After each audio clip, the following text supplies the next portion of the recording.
ابراہیم علیہ السلام کے متعلق آپ پڑھ کے دیکھیں، اللہ فرماتا ہے کہ جتنے بھی میں نے اپنے خلیل سے امتحانات لیے ہیں، میرے خلیل نے ہر امتحان میں پورے نمبر حاصل کیے۔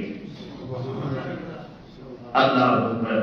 تو امام الانبیاء صلی اللہ علیہ وسلم کے غلاموں، اب اللہ کے اس حکم پہ عمل کرنے کے لیے ہم ابراہیم علیہ السلام کا ذکر خیر کر رہے ہیں کہ اللہ نے حکم دیا ہے کہ میرے خلیل کو یاد کرو۔ اب ابراہیم علیہ السلام کی ابھی ولادت نہیں ہوتی، ابھی ماں کے پیٹ میں جلوہ گری بھی نہیں ہوتی۔ نمرود ایک رات سو رہا ہوتا ہے، خواب تکتا ہے کہ ایک ستارہ چمکا ہے جس کی روشنی اتنی زیادہ ہے کہ دنیا میں جتنی بھی روشنیاں ہیں وہ باندھ پڑ جاتی ہیں۔ اب رات اس نے جیسے تیسے کر کے گزاری، صبح اٹھتے ہی اس نے حکم جاری کیا کہ نجومیوں کو بلایا جائے۔ اب نجومی آتے ہیں، نمرود اپنا کام ان کے سامنے رکھتا ہے اور پوچھتا ہے کہ اس کی تعبیر کیا ہے۔ نجومی بتاتے ہیں کہ تیری سلطنت میں ایک بچہ پیدا ہونے والا ہے جو تیری سلطنت کے زوال کا باعث بنے گا۔ اب نمرود کیا کرتا ہے؟ نمرود کہتا ہے کہ تمام مردوں کو اپنی ہی بیویوں سے علیحدگی کر دو، الگ کر دو۔ حتیٰ کہ کتابوں میں لکھا ہے، ایک محکمہ بنا دیتا ہے، اپنی ہی بیویوں سے ان کو الگ کر دیا جائے تاکہ وہ بچہ اس جہان میں بھی نہ آ سکے، لیکن جسے اللہ رکھے اسے کون چکے۔ اب کیا ہوتا ہے؟ ابراہیم علیہ السلام کی جلوہ گری جب اپنے ماں کے بدن میں ہوتی ہے تو نجومی پھر آتے ہیں، وہ کہتے ہیں نمرود تجھے پتا ہے کہ وہ بچہ اب ماں کے پیٹ میں آ چکا ہے۔ اب نمرود کہتا ہے کہ جتنے بھی بچے اب پیدا ہوں گے نا ان کو قتل کر دیا جائے، ان کو ذبح کرا دو۔ اب کیا ہوتا ہے؟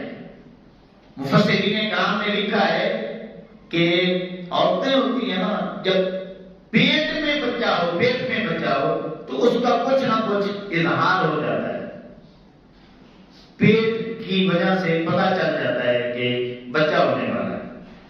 لیکن اللہ رب العزت کی حکمت دیکھیے کہ ابراہیم علیہ السلام اپنی ماں کے پیٹ میں جلوہ گر ہیں اور کسی دوسری عورت کو خبر ہی نہیں ہے کہ ان کے یہاں بھی بچے کی ولادت ہونے والی ہے۔ نارمل جس طرح عورتوں کا پیٹ ہوتا ہے اس طرح ان کی مالک نے حکمت اس انداز میں اس کو بنا دیا کہ عورتوں کے پاس بیٹھنا اٹھنا تو ہوتا ہے لیکن کسی عورت نے ججمنٹ ہی نہیں کی، توجہ کی، پھر بھی بات سمجھ نہیں آئی۔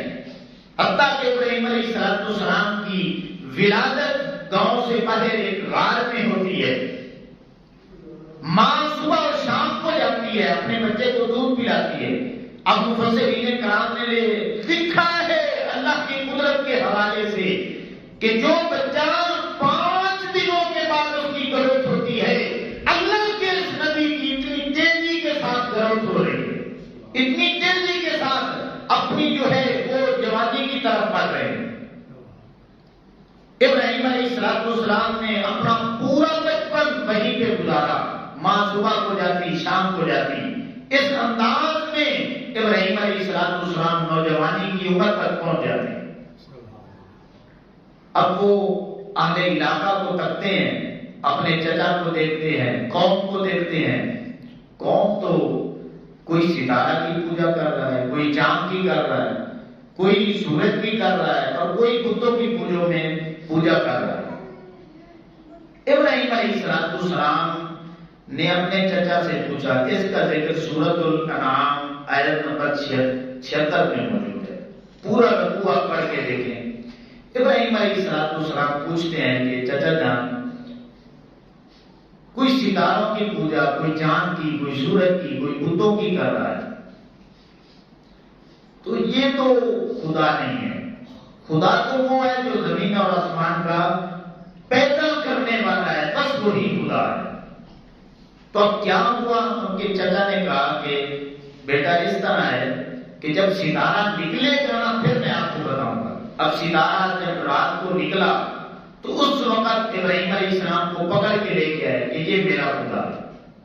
آپ نے فرمایا کہ یہ میرا خدا نہیں ہے، یہ تھوڑی دیر کے بعد اس میں ڈوب جانا ہے، تو جو ڈوب جائے جس پہ زبان آ جائے وہ خدا نہیں ہو سکتا۔ پھر چاند کی روشنی ہوتی ہے، چچا پکڑ کے سامنے کرتا ہے کہ یہ خدا ہے۔ ابراہیم علیہ السلام فرماتے ہیں کہ چچا انتظار کرو، جب روشنی ماند پڑتی ہے فرماتے ہیں جس روشنی پہ زوال آ جائے وہ خدا نہیں ہوتا۔ اب دن چلتا ہے، سورج اپنی آب و تاب کے ساتھ نکلتا ہے، چچا کہتا ہے کہ ابراہیم میرا بیٹا یہ جو ہے نا یہ خدا ہے، ان سب سے زیادہ طاقتور ہے، اس میں روشنی زیادہ ہے۔ اب شام جب ہوتی ہے، سورج غروب ہوتا ہے، تو ابراہیم علیہ السلام فرماتے ہیں چچا اب کدھر گیا خدا؟ یہ تو غروب ہو چکا ہے، یہ سورج ہے، یہ مخلوق ہے، جس پہ زوال آ جائے وہ خدا نہیں ہو سکتا۔ اب لاجواب کر دیا۔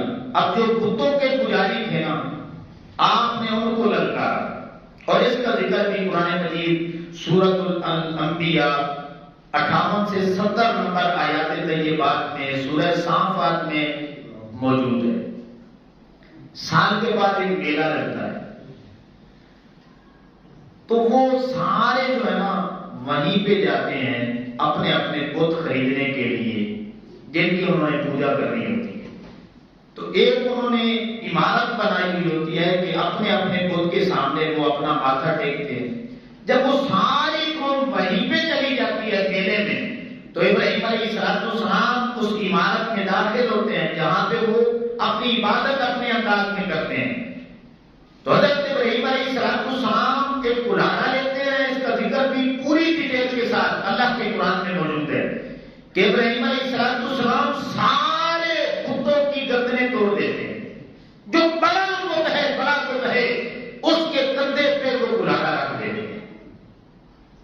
آپ گھر تشریف لے جاتے ہیں، میلے سے جب واپسی ہوتی ہے ساری قوم اپنے اپنے بتوں کی پوجا کے لیے اپنے عبادت خانے میں آتی ہے، کیا دیکھتی ہے کہ سارے بت اونڈے پڑے ہیں، کسی کا سر نہیں ہے، کسی کا بازو نہیں ہے، کسی کے پاؤں نہیں ہے۔ اب وہ ایک دوسرے سے پوچھتے ہیں تو سبھی بتاتے ہیں کہ ابراہیم علیہ السلام کوئی نئے خدا کی بات کرتا ہے، یہ سارا کام اس نے کیا۔ تو ابراہیم علیہ السلام کے سامنے یہ بات کی جاتی ہے اور فرعون تک ادھر نمرود تک یہ بات پہنچ جاتی ہے۔ اب نمرود کیا کہتا ہے؟ نمرود یہ کہتا ہے کہ تمہارا اگر پختہ یقین ہے کہ یہی ہے تمہارے بتوں کو توڑنے والا تو اس کو لے کے آؤ میرے سامنے، میں اس سے بات کرتا ہوں۔ اب یہ پورا واقعہ قرآن مجید میں موجود ہے کہ حضرت ابراہیم علیہ السلام نمرود کے سامنے جاتے ہیں۔ نمرود پوچھتا ہے کہ پہلی بات یہ بتا کہ ان بتوں کو تم نے توڑا ہے؟ ابراہیم علیہ السلام نہ ہاں کرتے ہیں نہ کرتے ہیں، فرماتے ہیں کہ جس بڑے بت کے کندھے پہ کلانا پڑا ہے اس سے پوچھو، اس نے یہ کام ڈالا ہوگا۔ اب نمرود کہتا ہے کہ یہ تو بت ہیں، مٹی کے بنے ہوئے ہیں، پتھروں سے بنے ہوئے ہیں، یہ تو باتیں ہی نہیں کرتے، ان میں تو حرکت ہی نہیں ہے، یہ تو کوئی کام اپنی مرضی سے کر ہی نہیں سکتے۔ ابراہیم علیہ السلام فرماتا ہے ان کو خدا بنایا ہوا ہے، جن کے اندر جان تک نہیں ہے، وہ اپنی حرکت بھی نہیں کر سکتے، یہ خدا نہیں ہے۔ اب نمرود کو غصہ آتا ہے، وہ کہتا ہے کہ اگر میرے علاوہ کوئی خدا ہے جو میرا مقابلہ کر سکتا ہے تو آؤ میدان میں پھر۔